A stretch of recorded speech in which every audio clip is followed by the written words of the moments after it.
નમસ્કાર, આપ જોઈ રહ્યા છો નેશન પ્લસ ન્યૂઝ. હું છું આપની સાથે હિતલ ભગત. વડોદરા ભારતીય જનતા પાર્ટીનું મધ્યસ્થ કાર્યાલય હવે સાજગંજથી કારેલીબાગ ખાતે સ્થળાંતર થઈ રહ્યું છે.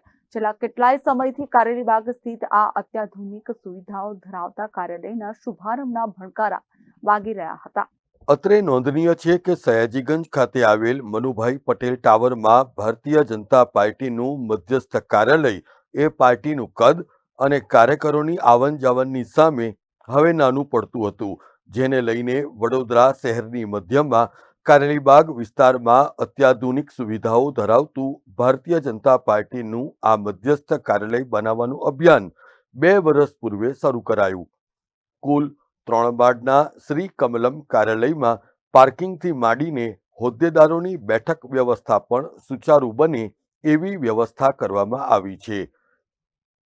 તારીખ 15મી ડિસેમ્બરના રોજ વડોદરા ભારતીય જનતા પાર્ટીના આ નવનિર્મિત કાર્યાલય ખાતે મહાપૂજાનું આયોજન કરવામાં આવ્યું છે. જે બાદ સોમવાર તારીખ 16 ડિસેમ્બરથી વડોદરા ભારતીય જનતા પાર્ટીનું આ શ્રી કમલમ કાર્યાલય પૂર્ણ રૂપે કાર્યરત થઈ જશે. અંદાજિત 24 કરોડ રૂપિયાના ખર્ચે તૈયાર કરાયેલ આ વિશાળ કાર્યાલયના લોકાર્પણ માટેની તડામાર તૈયારીઓ લગભગ પૂર્ણતાના આરે છે. દેશના ગૃહમંત્રી અમિત શાહે પણ જણાવ્યું હતું કે કાર્યાલય એ ભારતીય જનતા પાર્ટીના કાર્યકરોના કામનો આત્મા છે.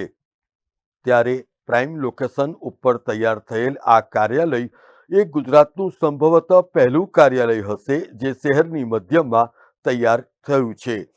આ કાર્યાલય સેન્ટ્રલી એસી હોવા ઉપરાંત તમામ મહામંત્રી, વિવિધ મોરચાના પ્રમુખોની અલગ કેબિન, મીટિંગ માટેનો વિશાળ હોલ તેમજ 4 વ્હીલર અને 2 વ્હીલરના વાહનોના વિશાળ પાર્કિંગ વ્યવસ્થાથી સજ્જ હશે.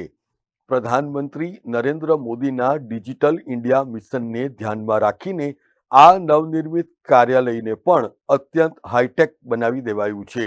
આ કાર્યાલય 16 ડિસેમ્બરથી વિધિવત રીતે કાર્યરત થશે અને તે પૂર્વે રવિવાર તારીખ 15મી ડિસેમ્બરના રોજ મહાપૂજાના અવસરે વડોદરા ભારતીય જનતા પાર્ટીના તમામ ચૂંટાયેલ પ્રતિનિધિઓ, સંગઠનના સારથીઓ અને કાર્યકરો માટે મહાભોજનું પણ આયોજન કરવામાં આવ્યું છે.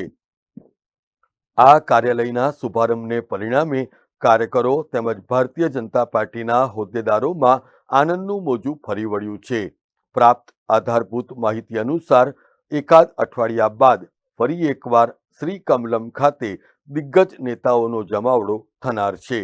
ત્યારે શ્રી કમલમની શરૂઆત થવાથી જૂના કાર્યાલય ખાતે વારંવાર થતી ટ્રાફિક સમસ્યાથી પણ વાહન ચાલકોને છુટકારો મળી જશે. કેમેરામેન નવનીત પરમાર સાથે Satyam Nevaskar, Nation Plus News, Vadodara.